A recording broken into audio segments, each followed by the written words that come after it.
especially with some rumors that, the ninth overall pick could be in play. Oh, Which, I mean, let's transition to that. sure. I came out, I guess, Ian McIntyre said on 650 today that the ninth overall pick is in play. Hmm. And then, so we don't really know what that means, right? Are we talking about, trying to go out and get a really good player for that with that ninth overall pick? Are we talking about shedding a bad salary? Let's sort of run the gamut here, Clay. What do you think of when you see that the ninth overall pick is in play?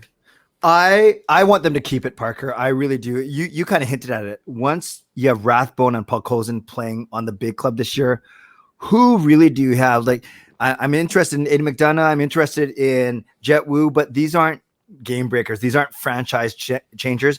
We do need to restock. You can't restock if you're trading away first round picks.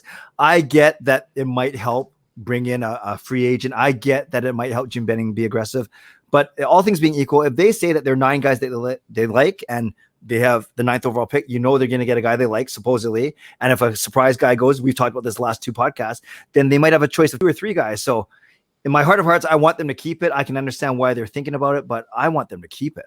Yeah, and it's, you look at all the teams that have built contending franchises over the past however many years, right? Yeah. You have players on cheap contracts to supplement your, if you can have a guy on an entry level contract in your third line instead of a guy making $2 million, $3 million, right? That opens up just that little bit of extra space to go spend somewhere else and maybe overpay a better player a little bit to get him to come here and start to use that. Now we had a couple of people brought up some decent ones, like Justin in the chat saying there was a rumor saying something like 9th and Eriksson to Detroit for 23rd. And I saw this one as well. I think I saw it on Reddit the other day. Wow. And I mean, you look at it and it's like, well, okay, you're going down 14 spots. You're dropping out of like the players who are not sure bets to make the NHL, but usually top 10 in a draft. They're going to play games. They're probably going to play, a few hundred NHL games at worst, usually. Yep. Dropping 14 spots really lessens your odds of getting a star and especially, just a decent role player even.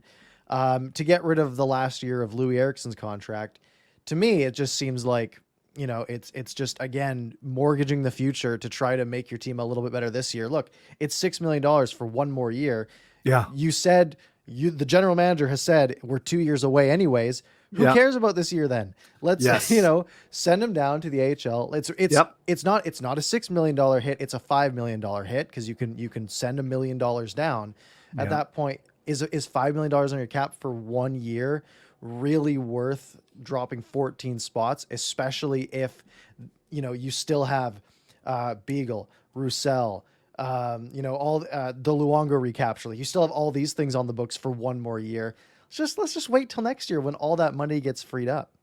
You're right. And we've talked about 18 to 20 million bucks coming out between Eriksson, Roussel, Beagle, Holtby, and the cap recapture penalty. So speaking of which, there might be some other cap recapture penalties, which is pretty exciting. We won't have the only one, but we'll talk about that later. But yes, you're right, Parker. If we're 2 years away, let's not try and speed that up by a year at the risk of losing what could potentially be a top 6 forward or a top 4 D man for sure. And who do you think's more likely if you're 2 years away? Let's say your window is 2 years from now, and let's say you're trying to compete for a Stanley Cup 2 years, 3 years, and 4 years from now. Who do you think's making a bigger impact? The guy you pick at 9 or the guy you pick at 23? Right? The guy you pick at 23 might be another whole year or 2 extra until he gets to where that 9th overall player might be, right? So you're just sort of pushing it down the line and lowering your chances of getting a good player. Sure. And there are exceptions. I saw someone said Brock Besser was 23. And I get that there are certainly exceptions, but we have to talk. You have to play the percentages. And obviously 9th sounds better than 23rd. I agree with you, Parker. Yeah, absolutely. So I think we're in agreement. Don't trade the 9th pick, but the fact that it's being floated scares me a little bit. But I guess, we'll have to find out. And like we said, we will have a show Friday, July 23rd, the night of the NHL draft. So if that pick does get moved during that draft, we will have a lot to talk about absolutely on that night.